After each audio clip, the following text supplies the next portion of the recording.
तर आज या ठिकाणी अशाच पद्धतीची ही साडी आहे. प्रमुख पाहुणे साडी. स्टेजवरच्या साड्या असतात ना, रॉयल, क्लासिक, अधिकार ज्यांच्याकडे असतो, अशा पद्धतीची जी व्यक्तिमत्व असतात, ते ज्या पद्धतीच्या साड्या नेसतात ना, म्हणजे मोती रंग जो असतो तो गुलाबीसर केला, तर ही अशी साडी दिसेल. त्याचं हे फिरतं असणं, फिक्कट बेजिश गुलाबी असणं, त्याला इतकं गोड करतंय आणि तरी सुद्धा त्याचा काठ हा आपला क्लिशे वांगी रंगाचा आणि त्याच्यावरचे हत्ती अतिशय पारंपरिक करतात त्याला.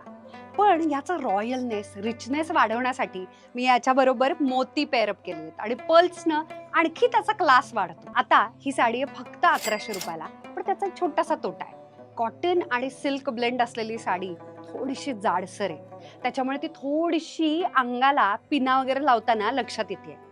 बसतेच आपण चोपून, परंतु जेव्हा त्याचं कापडच जाड असतं तेव्हा मात्र तुम्हाला उकडू शकतं.